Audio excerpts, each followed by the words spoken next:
What's up, guys? Welcome back to my channel. I've been back in New York for about a year now. I moved back in December 2021 from England after taking some time off. And over the past year, I've been pretty busy setting up my consulting business and building a client list and doing really cool projects. It's been so fun and so amazing and way more rewarding than I ever thought it would be. But I have also developed some new hobbies, one of which I would like to share with you today because I am especially pleased with it. Around October last year, just before Halloween, I decided that I wanted to learn a new hobby. And this was because I'd spent the last 10 months really working hard. I was a little bit stressed out, but I didn't really have any outlets to blow off steam or to express myself creatively because I wasn't really traveling, it was so expensive, and I wasn't really going out that much in New York because New York has gotten a little dangerous in my opinion over the past year. I was looking for a hobby really that I could do by myself any time of the day pretty easily, and I wanted something that was portable because at that point in the fall I had a few business trips scheduled to LA and San Francisco, and in my mind, this is how my mind works. I thought that if I learned something that was portable, I could practice it on the flights to and from the West Coast. Perfectly logical, right? For nearly my entire life, I have been knitting. When I was a very young child growing up in England, my parents had a friend at church who I called Auntie Gwen, and she was sort of an older grandmotherly figure. She taught me how to knit when I was probably around 4 years old. It was like little kids knitting with like a little kid's kit and everything. After we moved to the United States and my maternal grandmother came to live with us, she was also a really prolific, fantastic knitter. And she revived my interest in knitting. So I knit all through my childhood, but I don't think I made a whole lot of progress technically. I think probably the most advanced project I ever made in knitting was a pair of knit booties in third grade knitting club. But ever since I was 10, I'd always been really interested in crocheting. Not because I didn't love knitting, but because I had a friend Vivian who knew how to crochet, and I thought it was so cool because it only involved one hook instead of 2 needles or 4 needles when you're making a sweater. To me, crocheting always seemed way more nimble and really pretty and kind of girlier when I was a kid. So I really wanted to learn, but I never did because no one ever taught me. This was obviously way before the invention of Google or YouTube. So last fall, on a whim, I just started searching for how to crochet videos on YouTube, just trying to see what's out there. And wow, like I was immediately inspired to go to Michael's, buy a million crochet needles and a bunch of yarn I liked and start crocheting. What really got me excited to learn crochet is something in crochet called amigurumi. It's basically creating cute little anthropomorphic foods, animals, objects with little safety beady eyes and cute little faces. I'll show you my first attempts at amigurumi in a second. The first thing I did was go to Michael's and I chose a yarn that I liked, which happened to be a chenille yarn. Now, in hindsight, I would strongly recommend if you are a beginner to not start with chenille yarn, even though it's attractive and soft and fluffy and beautiful.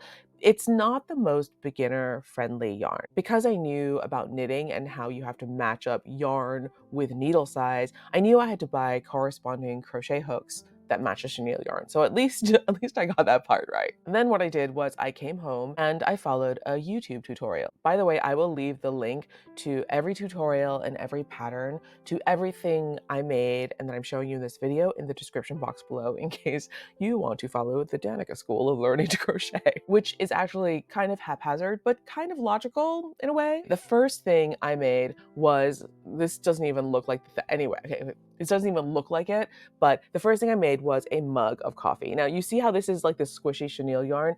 What I didn't realize is that generally to make cute little soft toy things, using chenille yarn doesn't really work. It's a little bit too floppy. So that was the first lesson I derived from this. This was based on an Angie coffee pattern by a YouTube creator called False Bubbles. And after I made this, I realized there are a few things that I got wrong. Obviously the yarn, the gauge, I didn't have the polyester stuffing, so I think I stuffed this with just some extra fabric I had lying around. Also, I hadn't bought safety eyes, which are the beady little eyes for dolls and things like that, and I didn't really know how to stitch on a face. I didn't understand basic embroidery. So this was my first attempt. Not bad for the first ever crochet object. After I made that, I was really excited because it kind of looked like a coffee mug, not bad for my first attempt. And the next thing I wanted to make was a dumpling. Now, this is the beginning of my food and snacks phase of crocheting, which is how I learned a lot of stitches and technique. I found a dumpling recipe slash pattern on YouTube, which is also linked below. But at this point, because I only had chenille, I made a chenille dumpling, and it's cute, but it's not quite right. And I tried to do the mouth. I didn't really know how to make it into a smile at this point, but like now I would know how to do it. But it's quite funny because it's just like neutral dumpling. Um, those are safety eyes. Making the dumpling, I learned how to do ruffles. And so after I made the dumpling, I took my ruffle knowledge and skills and I made a fried egg. This is the first object I made that I tried to learn a little bit more about the type of yarn that was best for amigurumi, which is a cotton yarn because you can see stitch definition. When I left on my business trips to the West Coast, I got on my flights knowing how to make a dumpling, an egg, and a mug of coffee. So I thought I would practice these skills while on these flights. I wanted to try different yarns and different hooks just to see what the outcome would be like. So on these flights, I made a lot of dumplings. I made this dumpling out of a thinner yarn. I made this dumpling and gave it a face. And this one, I played around with hook size and yarn. And I remember this one was very, very difficult to crochet. And this is the first time I started thinking about the type of material that my needle was made out of and the type of yarn that I was using. And I tried to research that and figure out what works best with what. After dumplings, I made a bunch of different little sushi guys. This is the first little sushi guy I made. Um, it's a mess, but here's a little tamago. I wanted to learn how to assemble 2 different pieces and, well, assemble 3 different pieces. This was not super successful. I have made other sushi that was successful. I'll leave a photo here. I realized at this point that rice looks really cute when you crochet it. So I made these little rice balls. I made a little one. This one I made on a plane. I had a little bit of burlap blanket yarn left over from making some blankets just to practice stitching. And so I made a big fluffy rice ball. My key learning from this is that blanket yarn can work for amigurumi, but chenille is still too floppy and soft. Ahead of Thanksgiving, I made a little pumpkin, and I think this was my most ambitious food item. I'm not sure. I think it turned out okay. It's like a 6 out of 10, but it's a little cup noodle with a lid that opens up and noodles. Next up in my crochet journey, I wanted to start making animals because they are different shapes than food. My biggest challenge with crochet animals is something that I didn't expect. I knew that I would have trouble with stitch count and color changes and lining up the stripes and things like that. But what I hadn't expected is that a lot of my animals would not turn out looking like the animal. So, for example, this. I think this was supposed to be a cat, but it could be a mouse, it could be a rat, it could be a guinea pig. Oh, actually, it can't be a guinea pig because the tail's quite long. A little pocket stegosaurus I made really turned out to look more like a blue mouse. And I tried to make a bunch of different types of cats because I love cat amigurumi. But like this is supposed to be a cat in a banana, but it turned out looking more like a bear in a daffodil.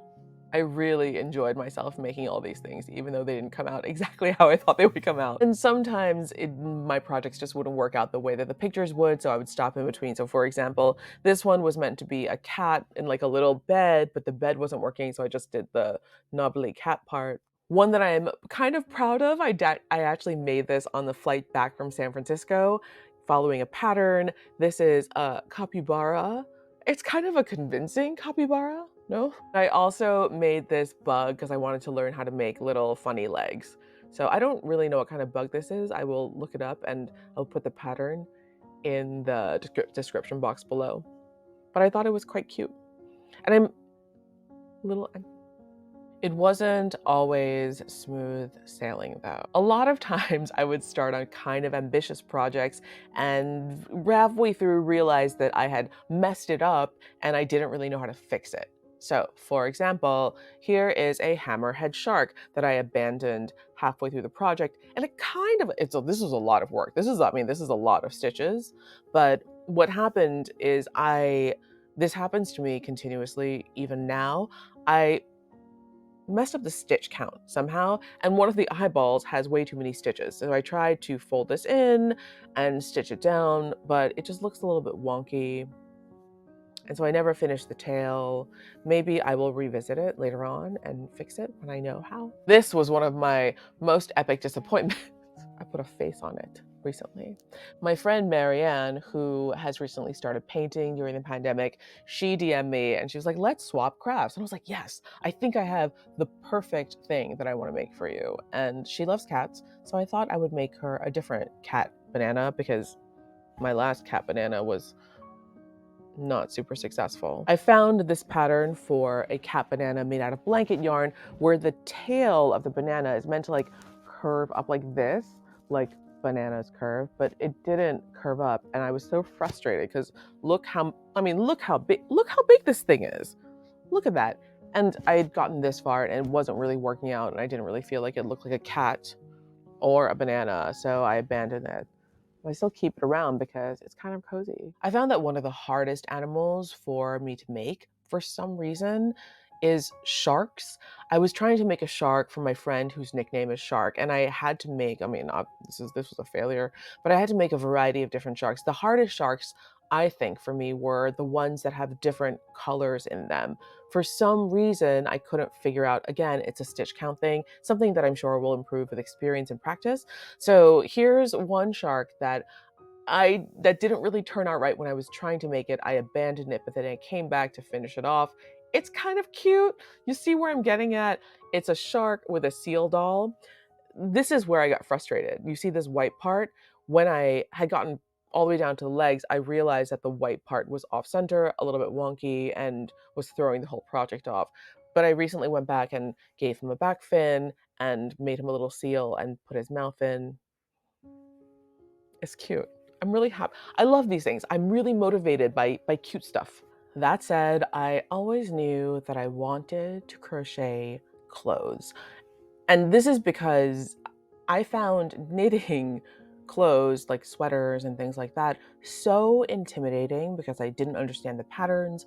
I didn't know how to use 4 needles at once. I was nervous about double-ended needles, and this is what I'd seen my grandmother do when she was knitting sweaters for us when we were children. But I was pretty sure that I could control one hook and one project. So I started making clothes, and this is the first ever piece of clothing I have ever made in my life, and I'm really, really pleased with it. It is a crochet cardigan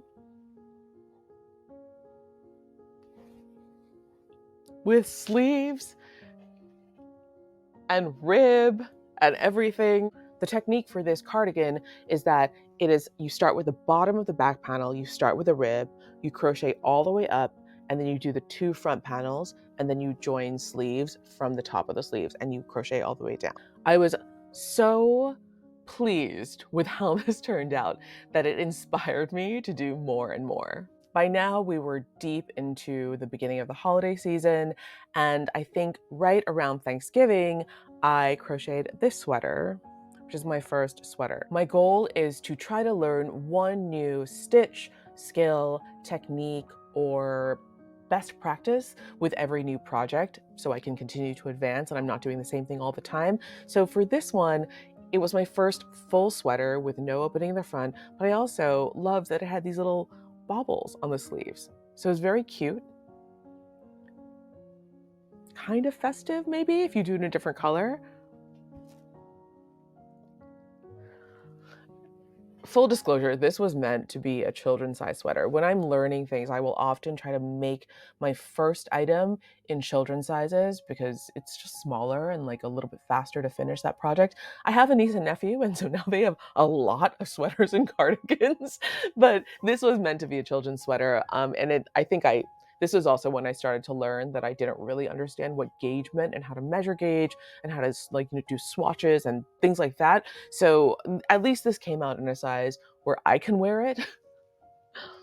After making my first cardigan and my first sweater, both were done with the bottom up technique. I felt like I had enough of an understanding about the basic philosophy of how to make that type of sweater that I wanted to attempt a sweater and learn a different stitch. I looked around online specifically looking for stitches that have good drape. And drape is how clothing and fabric falls on your body and sits on your body when you wear it. A stitch that kept on coming up is a stitch called the extended single crochet. So I tried to make a sweater using extended single crochet, which turned out a little bit successful. Dark charcoal gray yarn, so I'm not sure how well you can see it on camera, but I wanted a stitch that was less transparent than like a big gaping stitch, although I do think I used too big of a needle with this yarn.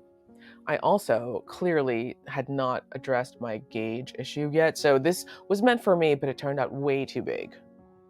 I went to England in early December for a couple of weeks just to get out of New York. While I was there, I went to a great local yarn shop in Oxford. I will leave the link below, and I picked up this Zandra Rhodes yarn from Color Lab. And I love Zandra Rhodes. She's a very, very well-known printmaker from the 80s, and she specializes in lots of color. I am not really a lots of color wearing person, but when I saw this, it was so 80s to me, and every time I look at this yarn, it gives me so much joy. I bought a whole bunch of it, and I wanted to reprise the vest, being more conscientious about sizing. So I made this,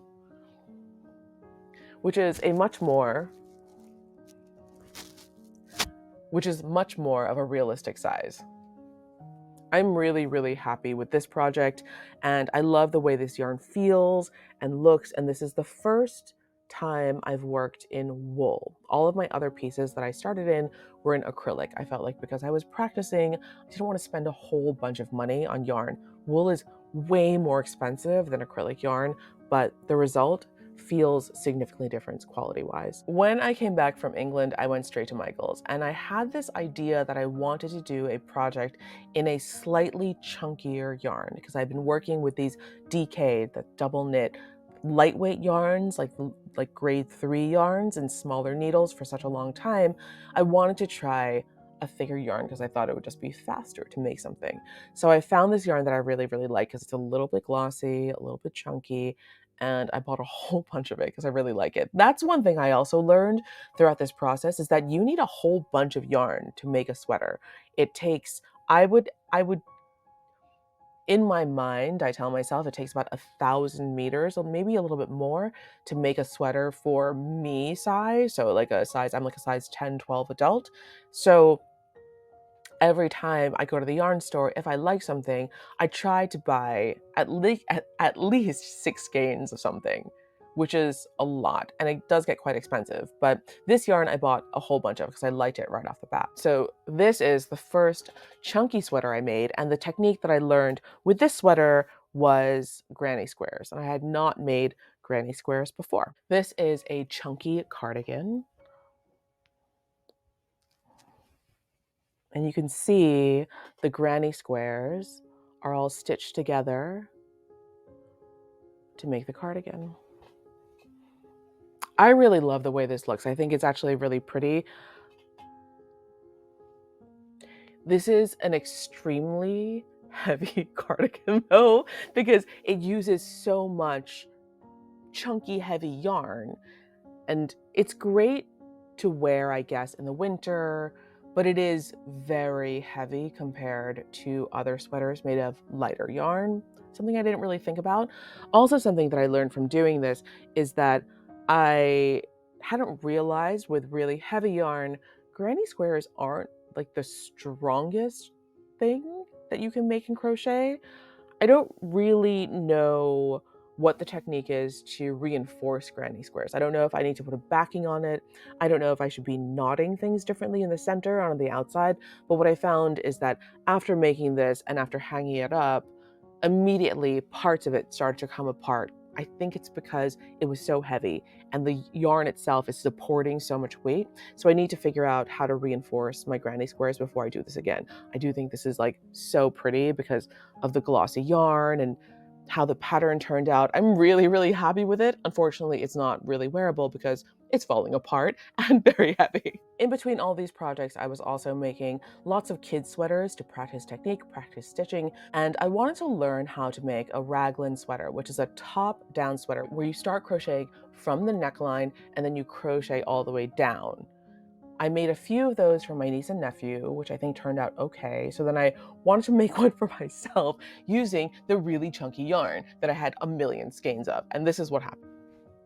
I did a mock neck rib. I actually really love crocheting ribs. I find it really satisfying because it's so neat and it stretches.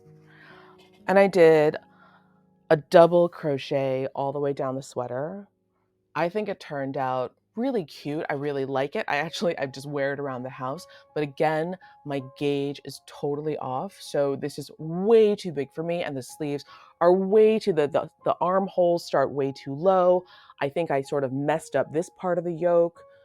This was my first chunky sweater for myself that was done in raglan style. So I had a lot of room for improvement.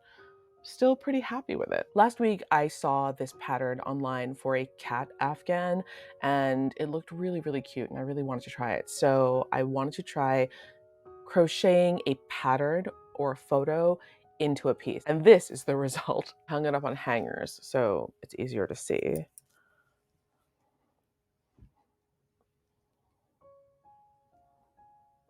It was so useful doing that piece because I learned how to read a graph and a grid, and it's really rewarding to see a photo come to life like that. I was using some leftover chenille from my first batch of yarns I ever bought for that project, so again, I'm running into that problem where I don't really know what to do with it. I did look up online and it says you can affix a fleece backing to any crochet that feels a little bit too floppy and loose, so I might try to learn to do that next. But in the meantime, this is my work in progress right now. It is that beautiful Zandra Rhodes yarn from Color Lab, and I am making myself a little cardigan. I don't know if I can wear it with the vest, but I have a lot of this yarn, so I'm gonna use it because I love it. I'm partially done with it. I don't know if you can tell what it looks like. I'm improving in gauge. So this is, I think, is sized correctly. One of the benefits of crocheting something raglan style from top down is that you can try it on as you go along, which is why I now prefer crocheting sweaters raglan style. I can actually put it on my body and see if the sleeve fits, or if the armhole's in the right place, or if the neckline is the right size. So this is going to be the second project I do. The first one was for my nephew that will involve buttons. And so that's been a really fun addition. I got to go to the trimming store and choose buttons, which is like a whole long thing because you go in there and it's just like a wall of buttons. Anyway, I have really, really, really enjoyed learning how to crochet. I kind of can't believe how quick the learning curve is. I 100% have to thank all the amazing creators on YouTube and the entire crocheting community that posts all their patterns online and all these instructional videos and blog posts online for people to read and learn from. It's such an amazing community, and I don't even know them, but I have to thank them for that. It's been so fun, and I can't wait to keep advancing and learning new stitches and learning new techniques. It's just so satisfying making a piece of clothing that you can put on your body or you can give to somebody else and see them try on and enjoy and wear. So that's what I did with my holiday season. What did you do with yours? Thank you so much for watching this video and coming along this journey with me. I'm gonna do a few more crochet videos because watching these types of videos when I started crocheting a few months ago were so helpful for me. There are so many incredible advanced videos and intermediate videos on YouTube and so many amazing beginner videos. I consumed these for hours when I was starting out. It was so helpful to see everyone's experience and everyone's perspective and all the cool things everyone was making. It's what motivates me to continue to learn. I get excited about projects, and it's just so much more productive than scrolling TikTok all the time, although I still do love TikTok. Anyway, thanks so much for watching. I will see you in the next video. Please subscribe by clicking below and like this video if you watch to the end.